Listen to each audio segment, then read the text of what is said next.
Olá, bom dia. Estamos aqui hoje para continuar nossas conversas sobre linguagem escrita, nesse momento que a gente está vivendo. Há bastante tempo, né? E, e hoje vamos conversar sobre... Agora que eu vi o batom. Sempre ligo a câmera, termino de arrumar. Hoje vamos falar de um assunto bem único, de um trabalho muito interessante, assim, muito, para repetir a palavra, muito único, feito pela professora da Universidade de Brasília, da Faculdade de Letras, a Glória Magalhães, que estuda uma dramaturgia muito desconhecida, né? Uma dramaturgia que poucas pessoas estudam aí, pelo menos no Brasil, que é a dramaturgia da África subsaariana de língua francesa.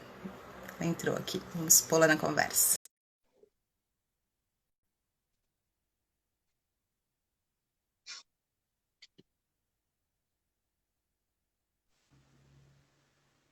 Oi, Glória. Oi, Paula. Tudo Tudo bom? bem com você?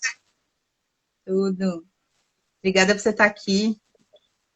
Eu que agradeço o convite. É a minha primeira live, então eu tô assim, toda atrapalhada, onde eu aperto, onde eu faço. Mas, bom, Ah, acho que você tá faz. dando. Tá, sim, tá ótimo.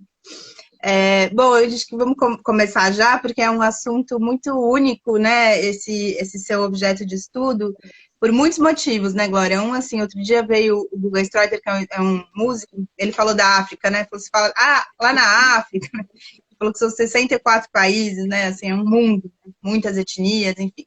E você tem um estudo na África subsaariana, com a dramaturgia de língua francesa. Então, eu queria que a gente começasse falando um pouco desse continente tão especial que é a África.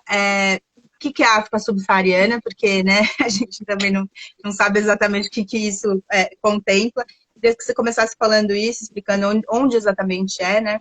E aí a gente entra um pouco nessa história, né? Por que tem dramaturgia de língua francesa lá, mas que região é essa e por que a língua falada é francesa e por que você resolveu estudar essa dramaturgia especificamente?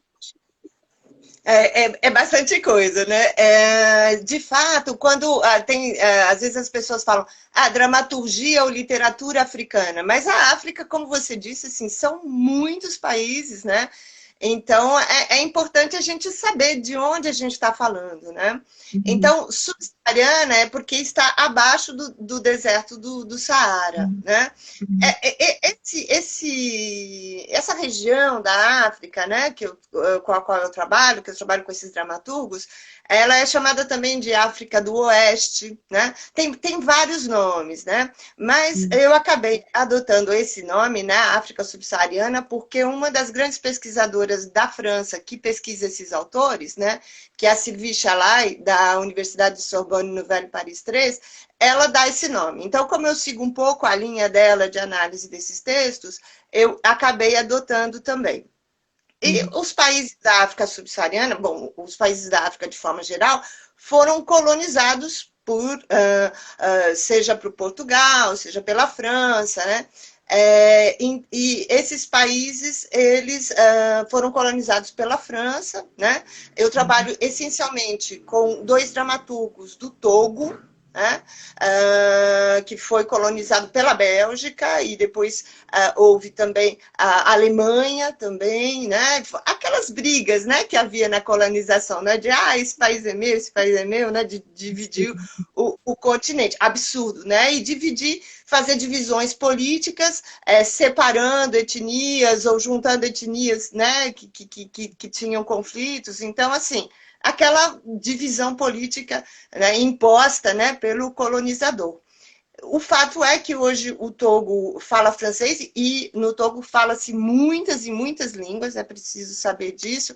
Eu fui em fevereiro ao Togo e a gente vê, tem o Miná, que é falado, tem o EV, então as pessoas na rua falam francês, mas falam também as outras línguas, né? uhum, E eu escolhi, né, trabalhar, na base, eu sou professora de francês, né, de língua e literatura francesa, hoje mais de literatura do que de língua. E o meu doutorado foi sobre um dramaturgo francês que se chama Bernard-Marie Cortès. E o Cortès é um dramaturgo fala, francês fala muito da que colonização, né? E ele amava a África, ele tinha... E a partir de um texto do Cortés que se chama Combate de Negros e de Cães, que ele fala da África, eu falei, nossa, eu sou uma pesquisadora brasileira, eu trabalho com a língua e literatura francesa. Por que não a África, né? Esse triângulo, né? Descobrir a África pela França. Falei, tem muito mais a ver com a nossa cultura, com as nossas coisas no Brasil. E aí eu comecei a pesquisar autores, aí eu encontrei o Gustave Akapo, que foi o primeiro autor com o qual eu trabalhei. A gente tem um coletivo de teatro na Universidade de Brasília, que é o En Classe et en Scène, na classe em cena. Então, a gente trabalhou com muitas peças do Gustave Akapo, montamos, discutimos, tem vários trabalhos já escritos sobre isso. E, mais recentemente, o Kossi Efui, que é um dramaturgo do Togo também. Os dois vivem na França, então a gente pode dizer que é uma dramaturgia também da diáspora, né? Porque eles vivem na França, eles não vivem hoje. E atualmente eu tenho trabalhado com um dramaturgo que é da Costa do Marfim, que se chama Kofi Kouaoulé. Então, esse é um pouco assim o resumo da história, né? Mas é muito interessante isso que você falou de descobrir a África um pouco pela França, passando, né, por outro. O que exatamente foi essa sua descoberta da África, né, passando pelo Cortés? O que tinha nesse texto que te instigou? E como é que foi essa descoberta, né? O que no primeiro momento você olhou, você já foi para lá? O que você descobriu que você falou, né? Tem muito mais a ver com a gente, que une esses países, enfim, ainda sem entrar muito na dramaturgia, só de modo geral, o que foi essa descoberta? Assim? Então, no Combate de Negro e de Cães, que é um texto lindíssimo, está traduzido para o português, do Cortés, né? Existem os personagens europeus que vão para a África e existem os personagens africanos, né? E tudo se trata da recuperação do corpo de um operário, né? De uma indústria, de uma usina lá, e a aldeia quer recuperar o corpo, né? É uma história muito bonita, tem uma mulher, a Leone, que vai também para a África. E não sei porquê, foi um processo meio de identificação meu com a Leone, né, com a personagem, e eu comecei a imaginar esse universo, né? Comecei a imaginar esse universo. Depois disso, depois que eu comecei a trabalhar, eu cheguei para a África do Sul, mas só fui para o Togo agora esse ano, já faz 10 anos que eu trabalho com essa dramaturgia, né? Mas o que aconteceu é que, quando eu comecei a pesquisar na internet, eu descobri um site que se chama Africulture, né, que é um site muito interessante, que trata desses dramaturgos, e eu vi lá o Gustave Akapo, né, vi a fotinho dele, a descrição, e trechos de peças, né? Aí, ele nasceu em 74, 1974, né? É um autor que está vivo, né? Quando eu vou a Paris, eu encontro com ele, que ele mora em Paris, então já tive vários encontros com ele, né? A gente já conversou bastante. Eu tenho uma doutoranda que está fazendo um doutorado, né, sobre a obra dele, vai ser o primeiro doutorado sobre a obra do Gustave Akapo. E aí eu comecei a ler trechos, né, que estavam nesse site, e li um trecho de uma peça que se chama A Mãe Cedo Demais, né? Que é uma peça que nós já montamos no coletivo. E aquele texto me interpelou mesmo, né? É uma menina que é mãe dos irmãos, na verdade, né? Ela tem 13 anos, ela é mãe dos irmãos, e ela faz uma travessia pela África, né? Fugindo, né, de guerras, né, por vários países e tal. Então, é muito... o texto me interpelou muito, né? Aquele texto é uma poesia, sabe? Uma poética diferente do que eu já tinha lido, né? Você tem muitas entonações e muitas sintaxes, né? Que pegam das línguas do Togo. Então, é um francês, mas é um francês... canibalizado, né? A Sylvie Chalai, essa pesquisadora da qual eu falei, ela usa essa expressão, que é um pouco a coisa da antropofagia, né? Então, pega o francês, né, que é a língua do colonizador, que tem um outro dramaturgo, que é o Solim Labutancy, que é do Congo, que ele diz que é a língua do estupro. Então, pega aquela língua, né, que foi imposta e regurgita essa língua de outra forma, né? Então fica uma poética bastante forte, intensa, né? E isso realmente me tocou, me interpelou. E aí eu falei, eu quero trabalhar com essa dramaturgia. E aí no site tinha, entre em contato com o autor. Eu falei, vou tentar, né? Sabe aquela coisa? Vamos ver se ele... E ele me respondeu, e a gente começou a trocar. Aí a primeira peça dele eu encomendei na internet, eu paguei qualquer coisa como cento e tantos reais na época, porque e um livrinho fininho que custa 8 euros, né? Mas era difícil para achar, não sei o quê, e que foi a peça Catarses, que foi a primeira peça que a gente montou, né, do Gustavo Capot. Então aí começou essa paixão, aí depois eu descobri o Cossí Fui, hoje vou começar a trabalhar com o Kofi Kouaulé, e é um universo, né? Então é um texto, né? São textos muito poderosos, né? Muito intensos e muito poderosos, né? O Maurício Ayer, que eu já conversei com quem já conversei aqui, professor da USP, falou que essa conversa é interessantíssima e que ele está ligado na conversa. Ele é professor de literatura francesa e teatro também, então, fazendo pontes aqui. Eu queria que você falasse um pouco, quer dizer, para você chegar nesses autores, você também deve ter lido muitos outros, né, durante esses 10 anos, imagino que você tenha lido muitos autores africanos e tal. Você consegue olhar para isso e tem algo que os una, tem alguma, sei lá, poética, algum olhar, algum tema que una um pouco esses autores, ou eles são muito diversos? O que você achou aí que tenha em comum, se é que tem, desses autores nessa poética que você está falando, que é muito potente, né? Eles são muito diversos, né? Então não dá para. Eu acho sempre complicado a gente colocar um rótulo, né? Então são muito diversos. O Gustavo Capot e o Cossí Fui, que são os dois autores que eu trabalho mais, eles têm influências bastante diferentes. O Gustavo Capot, por exemplo, ele sempre fala da influência que ele teve do Sonny Labutancy, né? Que é o dramaturgo do Congo, né? Do qual eu falei.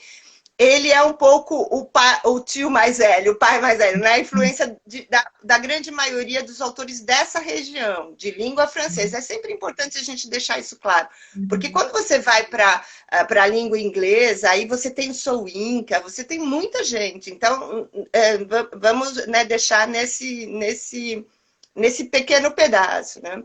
E uma coisa que me espantou muito, assim, o Togo, né? Se vocês olharem o mapa, é um país muito pequenininho, muito pequenininho. É um izinho, né? A gente brinca que é um izinho.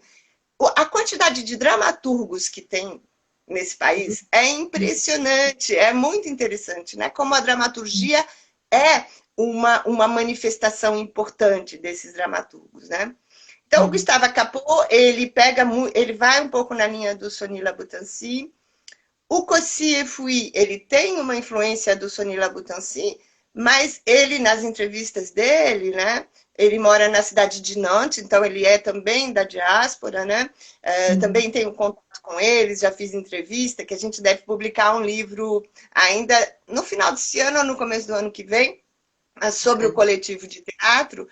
E o Cossí, ele se diz, ele recusa um pouco esse rótulo de dramaturgo africano, porque ele diz que ele foi na escola do colonizador, porque a escola é a escola francesa, né? Eles aprendem francês na escola, literatura francesa, então ele fala que ele teve influência de Beckett, então ele vai reivindicar uma influência do cinema hollywoodiano, né? Quer dizer, o Cossí nasceu em 62, né? Então hoje ele tem 50, quase 60 anos.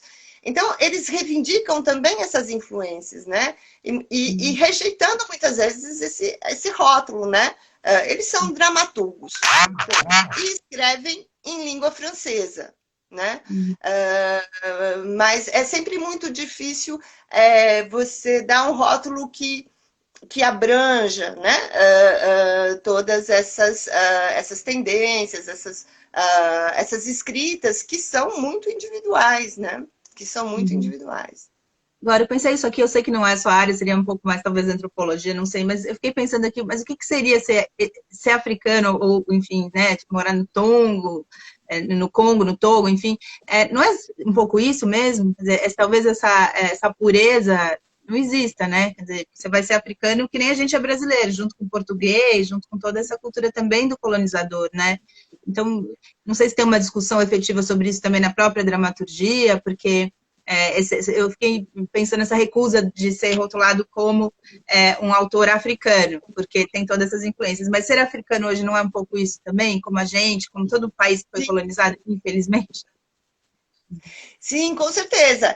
Isso é muito discutido, né, no grupo da Sylvie Chalai, né, dessa professora que se chama CFA, né, o laboratório dela, e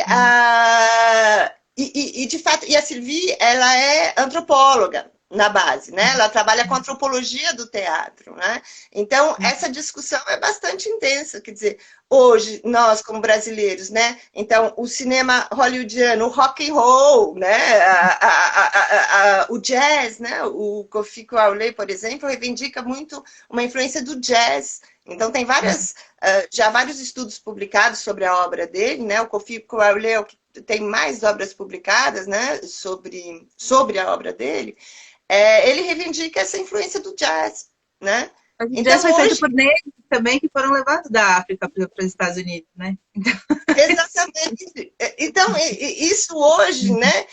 Essas nossas identidades múltiplas, né? O que é ser brasileiro hoje, né? Se não essa influência, né? De todas essas manifestações, desses discursos que atravessam a gente, né? Então, de fato, eu concordo com você, né? Essa coisa, a literatura africana. Só se você for fazer realmente, como existem, né, alguns estudos antropológicos, então você vai atrás de manifestações, né, que muitas vezes vão ter a influência do colonizador. Tem uma manifestação muito interessante que chama Concert Party no Togo, que ela é baseada na cantata que se fazia nas igrejas e que se misturou com as histórias, né, correntes, né, e virou uma mistura, né, de uma cantata religiosa, mas a partir de histórias contadas nos vilarejos, né? Então, no fim, né, a gente tem um pouco essa mistura, né, de influências e de atividades culturais, né? O Khaled está falando aqui, deu alguns exemplos, até de um filme do Spielberg, Amistade e tal, no qual ele tem que aprender a língua do colonizador para se defender no tribunal. Então, né, essa história da língua do colonizador é algo muito complexo, muito profundo aí na história desses países colonizados como nós também, né? Como é essa questão da língua, Glória, você que estuda essa dramaturgia de língua francesa, como é a questão das muitas línguas, né? Africanas que você mesma falou que são faladas dentro de casa, que continuam ainda vivas, apesar do francês ser falado na rua, né, ter sido nas escolas. Como é essa questão das outras línguas e como é que elas se colocam aí na dramaturgia? Elas aparecem também? Tem uma mistura disso? Como é que elas vivem aí nessa questão da dramaturgia também? E também queria já aproveitar para te perguntar, você falou que tem muitos dramaturgos, no Togo, né, que é um país pequenininho, por que você tem um porquê ter tanta dramaturgia lá? Sabe por quê? Essas duas questões. A questão da língua, ela é muito interessante, né? Das línguas, né? Por exemplo, o Gustave Acapó, ele às vezes coloca algumas palavras, né? Ele faz uma brincadeira de entonação, né? Tem uma peça dele que se chama Pedra por Pedra, né? Que a gente traduziu no coletivo e que a gente montou. Então ele fala assim, jeune fille là, né? Mocinha aí, né? Ele tem um lá que não é próprio do francês, não de uma forma tão intensa, mas que ele pega de uma entonação de lá. Então, às vezes, isso pode aparecer na questão léxica mesmo, né? De palavras. Isso, às vezes, vai aparecer na questão sintática. Você vê que é uma sintaxe que não é uma sintaxe exatamente do francês, né? Daquele estranhamento, né? E isso eu acho muito, muito interessante. O Kosefi, por sua vez, ele já não faz esse trabalho sintático, né? Menos, né? Isso vai aparecer menos, mas nas peças dele aparecem muito os provérbios, ou os contos, né? Tem uma peça que a gente montou ano passado dele, que é A Encruzilhada, Le Carrefour, e tem mini contos, né? Tem uma personagem que conta histórias, né? A mulher, ela gosta de contar histórias, né? E ela vai contando contos que a gente não sabe, né? Mas depois, quando a gente vai pesquisar e entrevista com ele, ele me contou, não, esses contos são de vilarejos, né? Ele recolheu os contos. Então, em um se manifesta de uma forma, em outro, em outra forma. Já na África do Norte, tem um dramaturgo que se chama Kateb Yassin, eu não estudo propriamente, mas já li sobre ele. O Kateb Yassin, ele chegou uma hora, ele começou a escrever em árabe ou em berber, né, daquela região do centro lá, do Saara, né? Aí se pega aquele pedaço mais do Saara mesmo, né? E ele falou, não, eu não posso mais, era uma questão política para ele, eu não quero mais usar a língua do colonizador. Eu vou usar, então tem entrevistas dele na internet, é um dramaturgo interessantíssimo, e aí ele começou a escrever. É claro que aí o público leitor se reduz, né? E assim, até para publicar o livro, para o mercado editorial mesmo, né? Que na verdade esses autores vivem também da sua produção, né? Então aí começou a ter essa limitação, mas é muito individual essa escolha, né? E até o quanto te feriu isso, né? Eu acho o próprio dramaturgo, né? O Sonny Labutancy, que aí ele é de uma outra época, né? Ele produziu muito nos anos 80. O Sonny Labutancy, ele conta que quem falasse a língua materna, né? As línguas fora o francês, tinha que andar com uma latinha de cocô aqui, porque tinha falado a sua língua e não tinha falado francês na escola. Isso era na escola era Era uma punição. Era uma punição. Então foi muito forte, né? A imposição, e é justamente Sonny Labutancy que vai falar disso, né? Da língua do estupro, porque era uma imposição mesmo, né? Tinha que falar o francês, não podia na escola, né? Não podia se expressar. Aí chegava em casa, eles falavam as línguas, né? Às vezes o pai falava uma, a mãe falava outra. Isso acontece muito frequentemente, né? E porque às vezes um vilarejo que está a 60 quilômetros um do outro são línguas diferentes, né? E essa imposição da língua do colonizador foi muito intensa. Agora, que é a dramaturgia, né? Você pergunta. Só para eu lembrei aqui do Brasil, né? Se não me engano, foi o Marquês de Pombal, né? Que proibiu que se falasse as línguas indígenas, enfim, né? Foi como é que fala? Um decreto, né?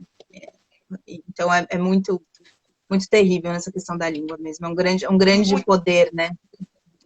Você ter a sua língua. E foi muito efetivo isso, porque né? A ideia foi acabar mesmo. Na África eles resistem, né? Porque você vai em Lomé, por exemplo, quando eu fui a Lomé, as pessoas falam miná na rua, entre elas. No comércio, a gente começa a falar francês, o comerciante vai falar francês. Mas entre eles falam miná nessa região. Aí vai ter uma outra região que eles vão falar EV, né? O tronco linguístico maior é o EV, né? Mas olha que interessante, eles mantiveram. Aqui, que cidade que a gente vai no Brasil que você mantenha alguma língua, né? Foi realmente intenso aqui, né? O trabalho de erradicação, né? Foi terrível. E também se usou o teatro, né? É interessante como o teatro foi importante, né? Nesses processos pro bem e pro mal, né, Glória? Eu só queria, antes de você falar dessa questão aí da dramaturgia que eu te perguntei, a Rosana, que é sua orientanda, fez uma observação muito bacana. Ela disse que é muito interessante ver no grupo de teatro como os alunos vão aprendendo a utilizar expressões e tal, que os franceses não conhecem muito, por conta desses autores africanos de língua francesa que vocês estudam, né? Isso é muito, muito legal. É verdade, é verdade. A Rosana que está fazendo a tese sobre o Gustave Capot, vai ser a primeira tese. Ela está trabalhando no laboratório da Sylvie Chalat, em Paris. Oi, Rô, legal você ter participado. Eu tinha te perguntado por que que a dramaturgia é tão intensa aí, lá no Togo, que você falou que é um país pequenininho, que tem muitos dramaturgos, né? Se você tem alguma ideia de por que isso acontece.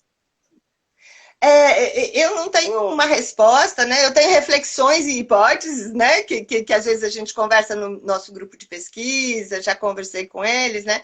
Eu acho que, em primeiro lugar, eu acho que tem a questão da oralidade, né? Porque é um texto para ser oralizado, né? O texto de teatro, ele é feito para ser oralizado, né? Então, eu acho que tem uma relação com a oralidade. Tem uma relação, por exemplo, o Sony Labutancy, ele queria ser poeta, ele tem muitos poemas. Eu tenho um doutorando também que trabalha sobre o Sony Labutancy. Daqui a uns anos vai ter muita publicação sobre isso aqui. E ele era, na base, poeta, mas aí ele começou a participar de concursos, né? Festivais de dramaturgia. Eu acho que o teatro acabou sendo o veículo mais fácil de divulgar o trabalho, porque você vê um livro de poesia, quem que vai publicar um livro de poesia, né? Então, o teatro forma-se coletivos, né? Lá tem muitos coletivos de teatro, então o teatro vai nos vilarejos, vai nas cidades, vai. Então, o teatro acabou, eu acho também uma das hipóteses é por essa questão do coletivo, né? O teatro vai nas pessoas, né? E tanto que é muito interessante, né? Vários dramaturgos com os quais eu falei, o pessoal de teatro, todo mundo conhece Augusto Boal, né? Você sabia que o Augusto Boal lá é. Então, essa coisa do teatro político, do teatro como arma política, como resistência, né? Então, era a forma, né? Você fazia uma peça contra o colonizador, mas num processo que o Kossieff chama de marronagem, né? Do tipo, né? Escondida. Insinuando coisas por baixo do pano, né? E é uma forma de luta, né? A Encruzilhada, a peça que a gente montou ano passado, o Kossieff, ele foi perseguido pela ditadura, né, no Togo, ele foi preso, ele só conseguiu ir para a França por causa da peça A Encruzilhada, que ele tinha mandado para um festival na França, e que, graças a esse festival, conseguiram levá-lo e tirá-lo da prisão. Então, ele saiu da prisão para... Foi um processo de exílio mesmo. E graças ao teatro. Então, eu acho que o teatro tem essa coisa do coletivo, tem a coisa da oralidade, né? E depois um incentiva o outro, né? Quando a gente conversa lá com eles, então, quem conhece o Kossieff, admira o Kossieff, quer escrever teatro também. Então, a gente vê na universidade, a gente via os jovens, né, publicando peça, escrevendo peça, né? Aí começou a ficar uma onda, né? Uma onda importante, né, de dramaturgos. Bacana, você falar do Boal, aconteceu a mesma coisa com ele, né? Ele também conseguiu sair da prisão aqui no Brasil por causa de uma pressão externa muito grande, porque ele era muito conhecido e é um dos autores mais conhecidos de teatro no mundo, né? Brasileiro, Sim. Certamente, mas do mundo como um todo. E aqui acho que não tem esse reconhecimento à altura, né? Mas, enfim, o Maurício Ayer falou que dentro da própria França também teve um processo político para acabar com os dialetos, né, para unificar o país pela língua, né, que sobrou muito pouco dos dialetos. Então, essa questão da língua é um poder muito grande, né, de político, utilizado com veemência, né, Glória? Porque língua você tira a identidade, né? Você pega aquilo que há, né, do discurso, né? Você tira o discurso, né?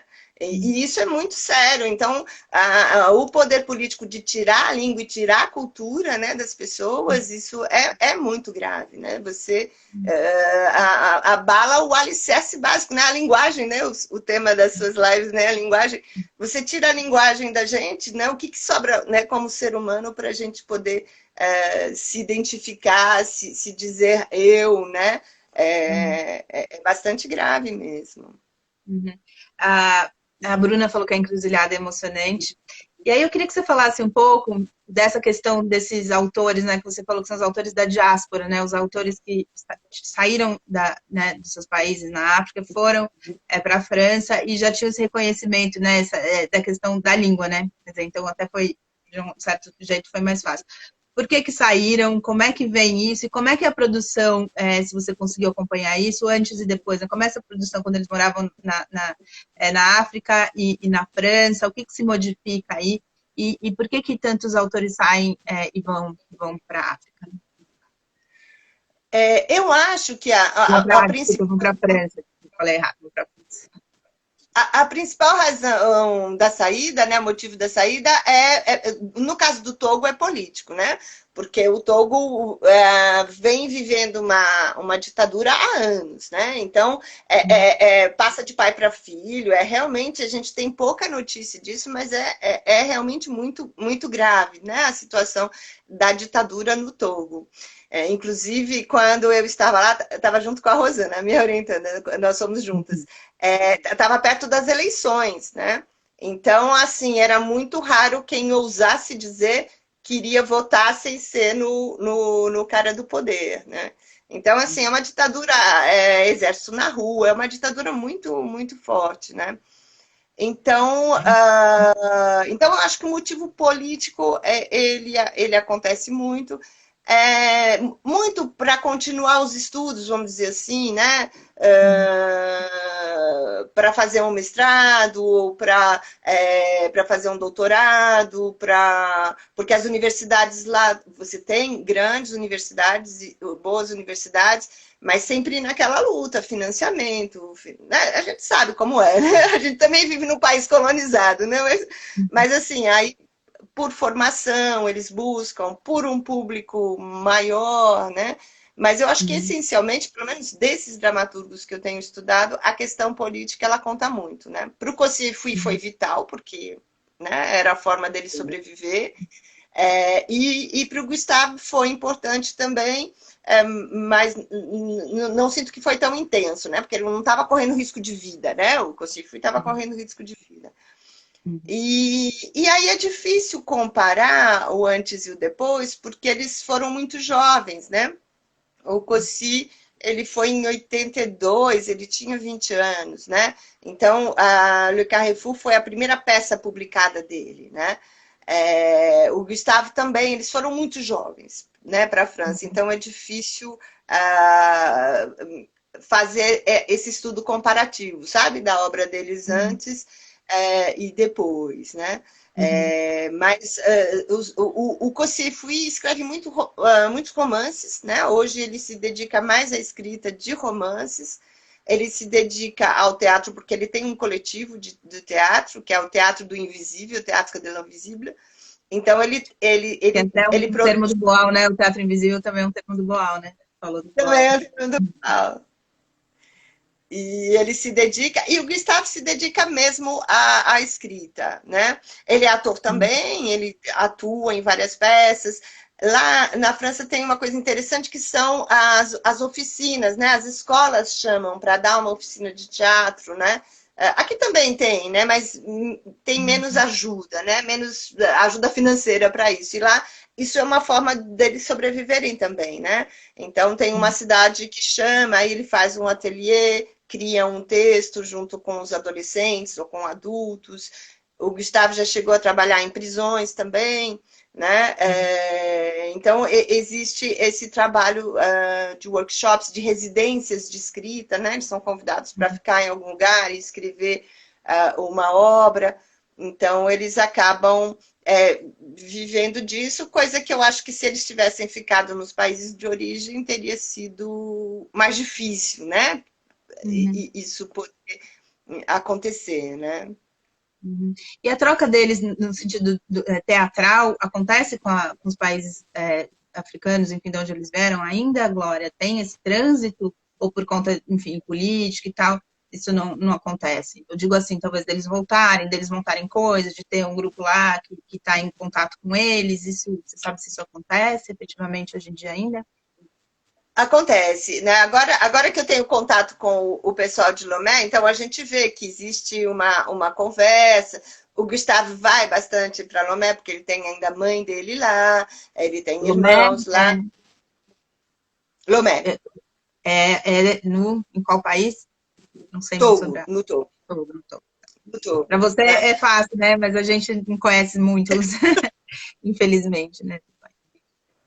Eu, nas minhas palestras, eu comecei a levar uma imagem do mapa da África, né? Porque no começo eu falava, o Togo, o Togo. Aí as pessoas falam, mas onde é o Togo? Que é um país, de fato, pequenininho, né? Que aparece. Mas e aí eu tenho visto que eles têm. O Kossiefi tem uma mágoa maior, né? E ele não tem mais a mãe viva, né? Que era alguém muito importante para ele, né? Então, na entrevista que eu fiz com ele agora em fevereiro, ele falou, eu não tenho muita vontade, porque para ele foi muito duro, né? Então, eu vi até pelo Facebook, né, com amigos em comum, que eles estavam com um projeto em comum e tudo. Então, acho que tem uma tentativa, né? Com o Gustavo Capô, mais, eu acho que ele vai mais. E com o Kossiefi, eu acho que a coisa foi muito dolorido, né? Muito sofrido, né? Interpretação minha, né? Mas o que ele me disse é que depois que a mãe dele faleceu, ele não sentia mais desejo, né? Vontade de ir para lá. E aí, antes de ontem veio aqui o Vinícius Copacasa, que é um tradutor, a gente falou bastante disso, eu fiquei imaginando como é traduzir, porque você tem esse grupo que leva essas peças à cena, né?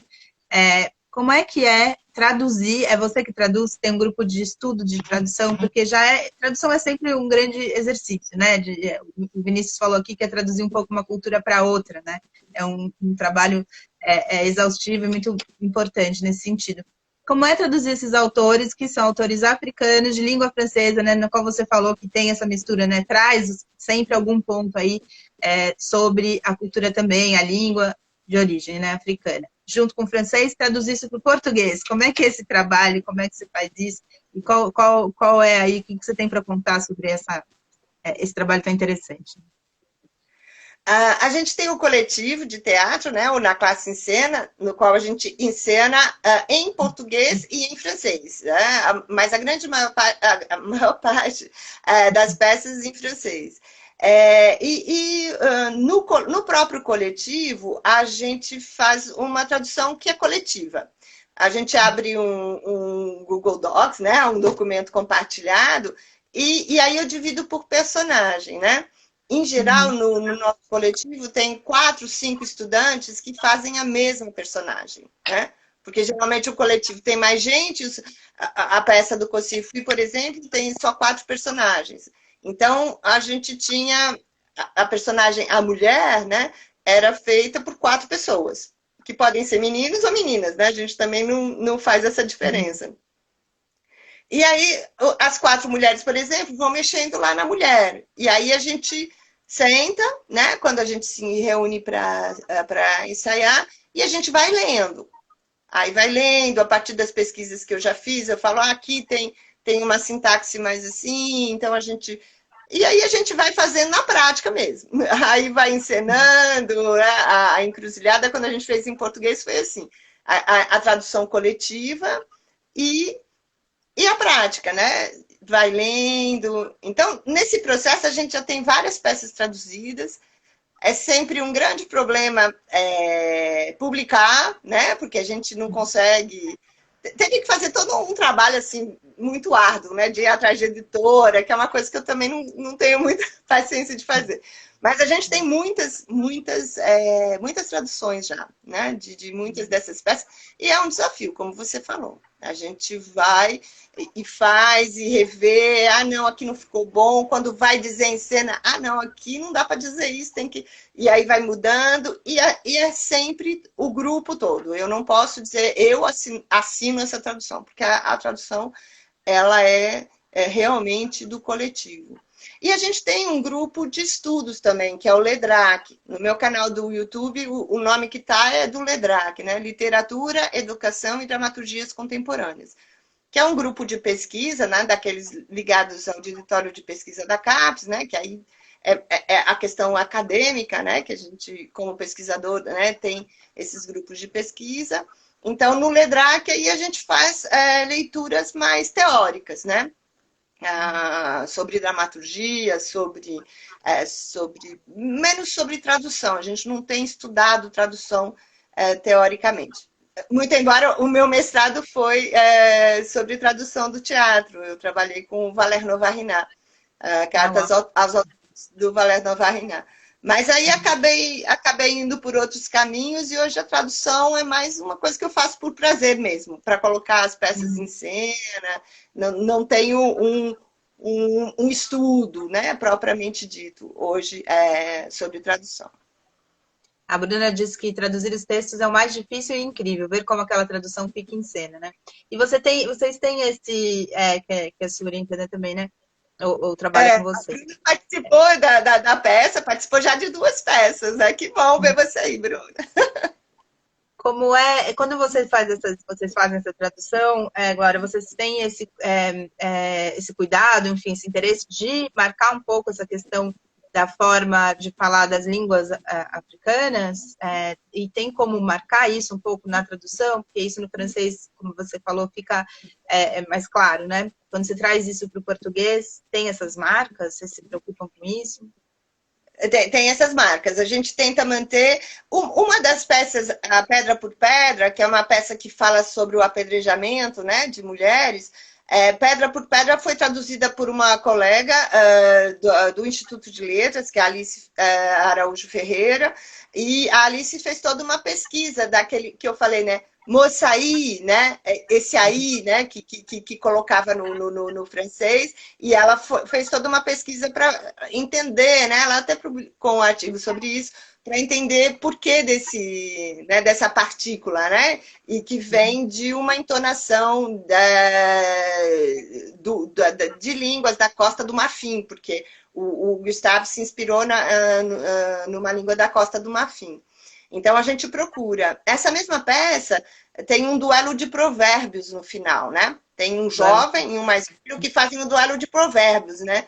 E aí a grande questão era, esses provérbios existem, não existem, né? O Gustavo inventou, porque alguns ele inventou e alguns ele pegou provérbios que existem realmente no Togo, né?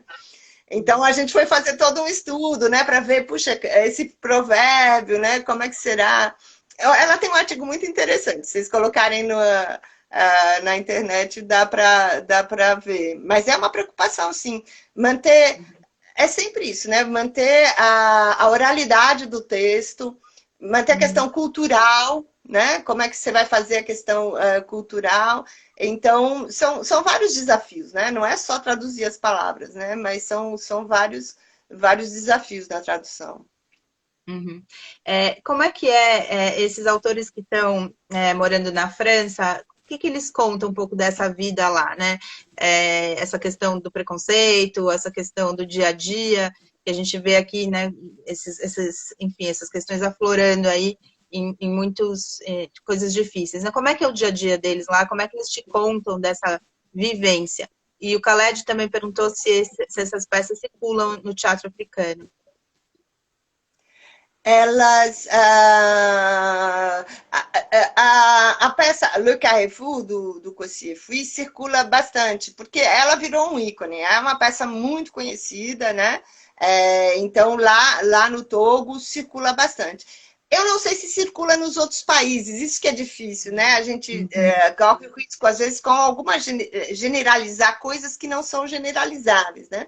Assim, pela minha experiência, pelo que eu vi, o Le Carrefour, ele virou uma influência para os mais jovens, então ela é uma peça que circula. Eu agora vou começar a trabalhar, né, com os alunos uma peça que se chama Bintu, que é do Kofi Kouaulé, né? Bintu é uma peça que fala de excisão, né? De uma menina que sofre excisão. Isso acontece em Paris, né? Mas você tem toda uma discussão desse procedimento que acontece, né, em algumas comunidades, mesmo fora né, dos países africanos. E essa peça, por exemplo, eu vi algumas montagens, né? Já trechos de montagens, né? A peça, a Pedra por Pedra, né? Foi montada já na Guiana, por exemplo, né? Que é território francês, mas né? Do além-mar. Então, assim, tem algumas peças. Eu acho que principalmente essas duas é interessante, que tratam de violência contra a mulher, né? Elas acabam sendo, elas já foram mais montadas, né? Pedra por Pedra, que trata do Gustave Capot, que trata do apedrejamento, né, de mulheres, e Bintu, do Kofi Coaulé, que trata da excisão. Então, são peças que circulam, né? Aí eu esqueci a outra pergunta, Paula, desculpa. Sim, Se você você tem, fez uma... não, imagina, vou aproveitar para pôr a Oazi Nat, falou que trabalha com você com a tradução, e que é muito, muito interessante esse trabalho que vocês fazem. O Maurício está dizendo que Le Carrefour tem a ver com o sentido de encruzilhada nas religiões de matriz africana? Pergunta do Maurício. Tem. Tem. Inclusive, foi uma das perguntas que eu fiz para o próprio Cossi, né, na entrevista. Então, tem a ver, sim. Né? Eu estou trabalhando num texto, né, agora, de uma apresentação que eu fiz lá em Paris 3, agora em fevereiro, na qual eu quero discutir um pouco isso. Essa ideia da marronagem, do Kossiefui, com a ideia do quilombismo, né?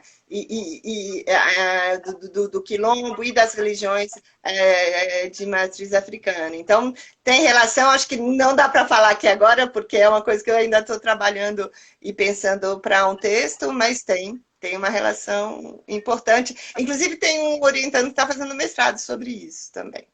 E falar oi para a Natália, que nos ajudou muito nas traduções. A Rosana falou que ela só pode falar do Acapô, as peças dele circulam em geral com companhias europeias que levam espetáculos e fazem turnês na região, na África, né? Além das companhias locais que montam, apesar dos poucos recursos. Então, ela está aqui dando esse depoimento de que circulam sim, né? O que eu te perguntei, Glória, é se você, enfim, em reportagens, nas conversas que você teve com eles, se você consegue contar um pouco desse dia a dia aí, deles morando na Europa, né? Porque eu achei bonito isso que você falou desse termo, dos dramaturgos da diáspora, né? Quando a gente pensa em diáspora, a gente pensa em muito tempo atrás, né? E isso é uma coisa que, enfim, você falou, já tem mais de 20 anos e tal, que eles foram para lá, 30, enfim. Mas é uma diáspora recente, né? Como é que é esse movimento, como é que é essa vida deles lá, enfim, como é que é esse trânsito, se você tem, pode falar um pouco sobre isso pra gente. Assim, eles acabam não falando muito disso, né? Mas a gente percebe, né? A gente percebe quando a gente está com eles até, nos lugares, né? A gente percebe que tem. No circuito teatral, por exemplo, que eles são conhecidos, né? Então, com o Gustavo, quando a gente vai no teatro, então as pessoas têm os pequenos teatros, ou os teatros que têm tinha o Le Tarmac, que era um teatro de expressões francesas, francófono, mais aberto, porque você tem aqueles teatros tradicionais em que não se apresenta, né, textos de autores africanos. Então, a gente vê que ainda é muito difícil para conquistar esse espaço. E não são todos os espaços que são conquistados, né? Então, por exemplo, o Le Tarmac, que era um teatro onde essas dramaturgias eram encenadas, ele foi fechado um tempo e agora ele não é mais esse teatro onde se encena essas dramaturgias, né? Hoje é um teatro nacional como outros, né? Então, a luta por esses espaços, ela é muito importante e ela é muito difícil. Até atores, né? A Sylvie Chalai tem várias publicações, né? Coletâneas que vão falar do espaço para o ator, né? Para o ator e a atriz, né? Atriz negra, né? Que aí quando ela vai fazer um papel, é um papel subalterno em geral, né? Então o grupo da Civi tem várias publicações sobre isso, em como hoje ainda você tem essa impossibilidade mesmo, né? Essa falta de acesso, né? Para se montar a peça, para vender, para... Né? A dramaturgia contemporânea eu acho que já é uma coisa difícil, né? De você viver, né, disso. O Gustavo hoje consegue, o Cossi consegue, mas assim, dando aula, sabe? Fazendo mil outras coisas, mas ainda com muita dificuldade de acesso aos grandes meios, né? Você vê que são poucos que... O Cossi é muito conhecido, né?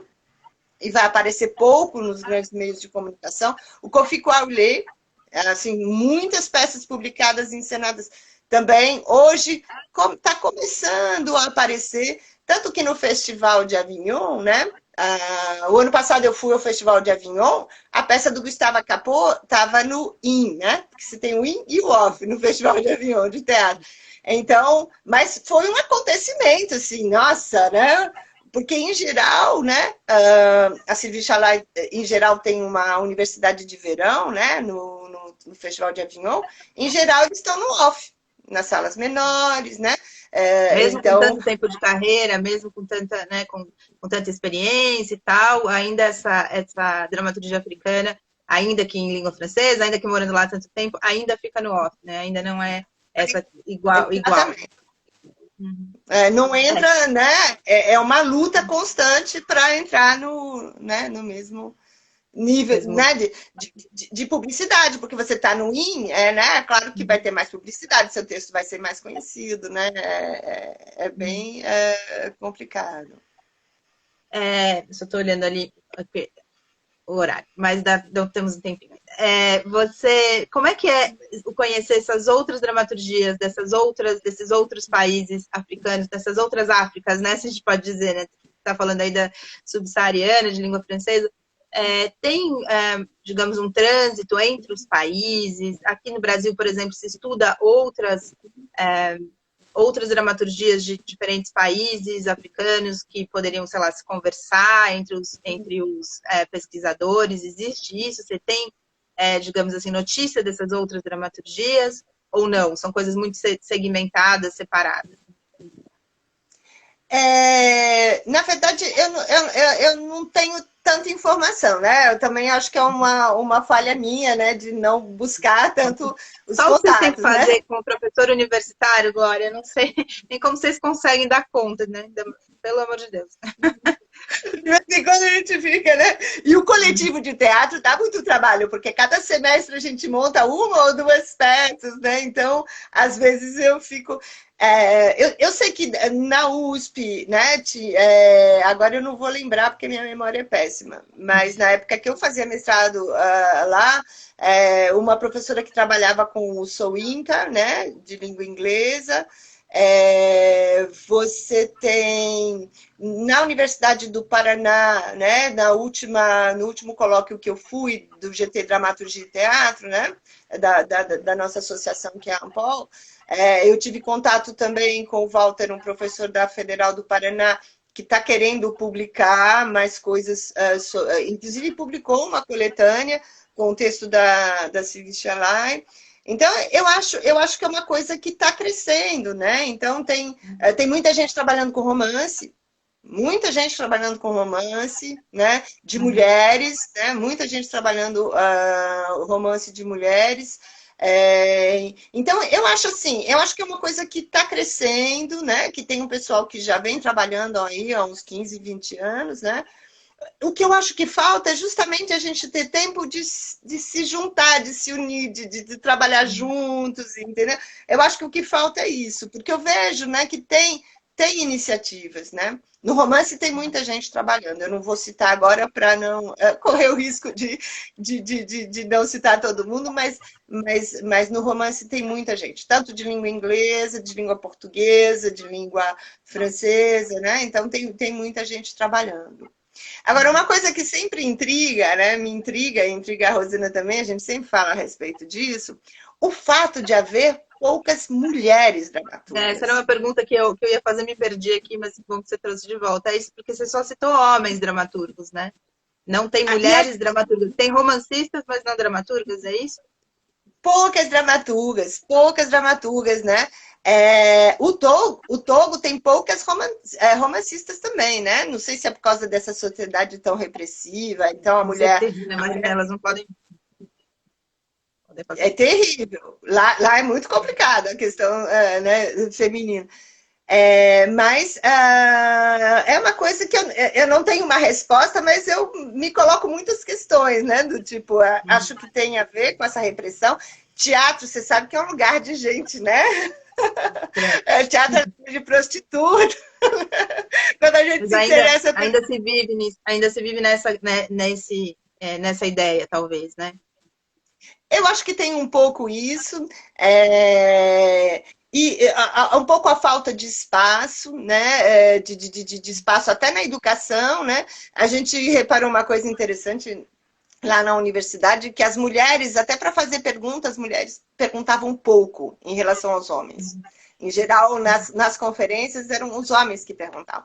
Então, são coisas que a gente, né, se perguntou, né? Não estou aqui dando uma resposta fixa e pronta, mas tem uma dramaturga e que eu tenho uma orientanda que está começando a trabalhar com ela, que é a Where Linking, né? Que é importante citar, e que trabalha com teatro até como uma coisa de saúde, sabe? Do corpo. É muito interessante, né? Então é preciso citá-la.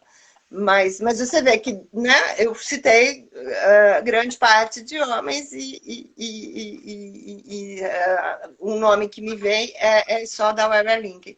Então, isso é muito complicado mesmo, né?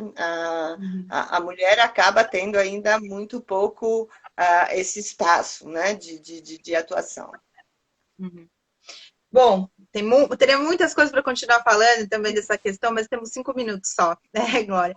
Então, eu queria que você falasse aí para as pessoas como elas podem entrar em contato com essa dramaturgia, se tem sites ou publicações, como é que podem entrar e o que você indica para que leiam sobre esse teatro, sobre esse universo aí com o qual você trabalha. Tem bastante coisa. Aí eu indico o meu canal no Facebook, Maria da Glória Magalhães dos Reis, que eu faço... No Facebook ou no YouTube? No YouTube, desculpa. No YouTube. No Facebook tem a página do coletivo, que se chama En Classe et en Scène, né? Na classe em cena em francês, que tem gravação das peças, né? Tem muita coisa lá. O site Africulture, que é um site do laboratório da Sylvie Chalais, tem muita coisa. Tem coisas publicadas já do nosso grupo, né? Tem um e-book que é gratuito, que se chama Crítica e Tradução do Exílio, pela SEGRAF, pela Universidade Federal do Goiás. Então, ele está disponível. E tem artigos, né? Eu acho que colocando na internet, né, no Google, tem vários artigos que a gente já publicou. Tem o artigo da professora Alice, que fala sobre tradução. Então... Alice, sobre o nome dela, Alice Ferreira, que fala sobre a tradução do Pedra por Pedra. Que eu acho que é no Cadernos de Tradução da UFSC, né? E esses artigos estão disponíveis online, então não são coisas difíceis de achar, né? E eu tenho o Facebook, também pode entrar em contato comigo pelo Facebook, né? Você entrou em contato comigo pelo Facebook, né? Acho que a gente até já tinha o WhatsApp, mas às vezes eu demoro um pouquinho para responder, porque não é sempre que eu entro lá, mas assim, é a minha paixão. Também no Instagram.